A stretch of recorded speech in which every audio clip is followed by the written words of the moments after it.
Dari Sabang hingga Merauke, dari beragam suku dan ragam bahasa, ada satu bahasa yang menyatukan kita, yaitu bahasa Indonesia.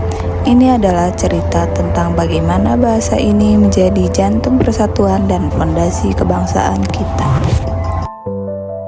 Sebelum dikenal sebagai bahasa Indonesia, bahasa ini lahir dari bahasa Melayu. Bahasa para pedagang, bahasa penghubung antar wilayah yang menjelajah dari pesisir Sumatera hingga Maluku. Sederhana, fleksibel, mudah dipelajari. Itulah sebabnya ia diterima luas di banyak kalangan. Bahasa Indonesia bukanlah bahasa yang diam. Ia hidup, bergerak, dan berkembang bersama masyarakat, termasuk kita di kampus. 28 Oktober 1928, pemuda dari seluruh Nusantara berkumpul dan mengikrarkan janji untuk pertama kalinya. Sebuah bahasa dipilih sebagai simbol kebangsaan.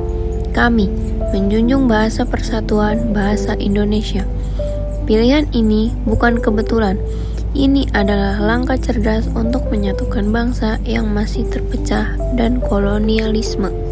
Di saat bahasa Belanda menguasai sekolah dan administrasi, para pemuda memilih bahasa sendiri, sederhana, tapi penuh kekuatan sebagai alat perjuangan. Seiring perjalanan bangsa, bahasa kita terus berkembang dari ejaan Van Ophuijsen, ejaan Suandi, kemudian EYD hingga Puebi yang digunakan saat ini. Negara melalui Badan Bahasa terus membina bahasa agar tetap baku, modern, dan mampu mengikuti perkembangan ilmu pengetahuan.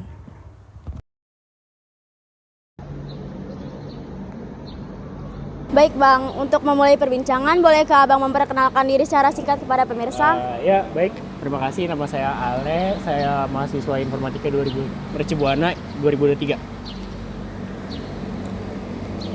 Pertanyaannya, Abang, banyak mahasiswa yang masih penasaran bagaimana sebenarnya perjalanan sejarah bahasa Indonesia hingga akhirnya didaulat sebagai bahasa persatuan.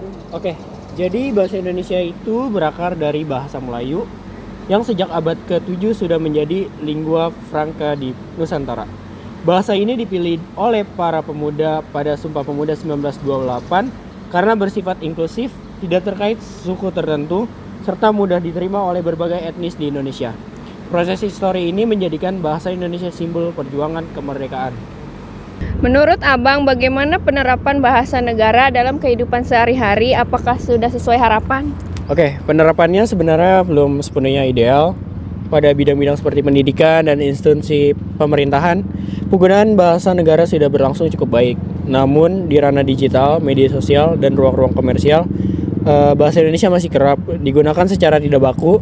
Karena itu diperlukan kesadaran bersama dan upaya pembinaan yang berkelanjutan agar penerapan bahasa negara bisa lebih optimal. Oke, baik. Untuk memulai pertanyaannya, apakah ada peristiwa sejarah tertentu yang menurut Abang sangat penting dalam perkembangan bahasa Indonesia? Oke, menurut saya kalau di Indonesia itu pasti ada. Contohnya kayak Sumpah Pemuda, ya, dan itu menjadi titik sejarah yang sangat menentukan.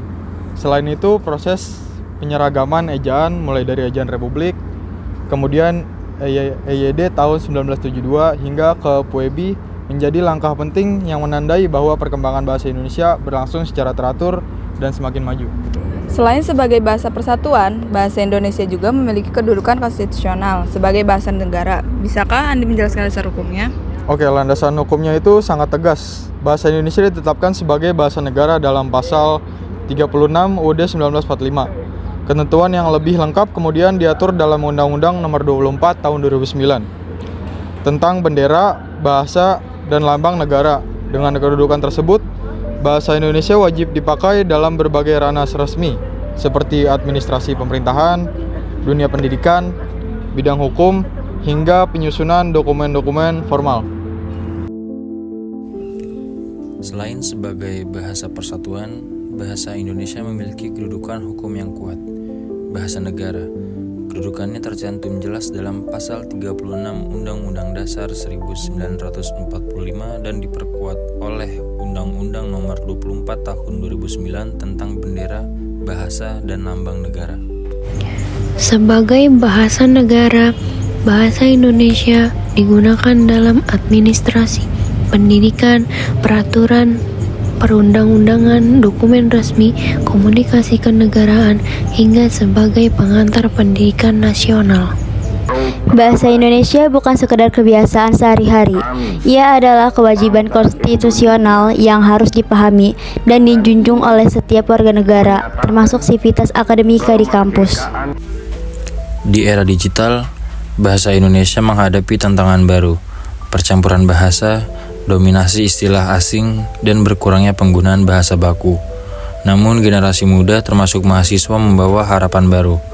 Mereka menulis, membuat film, menciptakan konten kreatif, dan menyebarkan ide mereka ke dunia dalam bahasa Indonesia. Bahasa Indonesia akan tetap hidup dan jaya jika kita, Civitas Akademika, terus merawat dan mengembangkannya.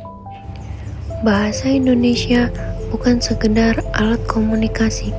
Ia adalah identitas, jiwa, dan rumah bagi seluruh bangsa. Dari masa perjuangan hingga era digital, bahasa ini tetap menjadi perekat kebangsaan dan penopang negara, termasuk di kampus tempat kita belajar dan berkembang.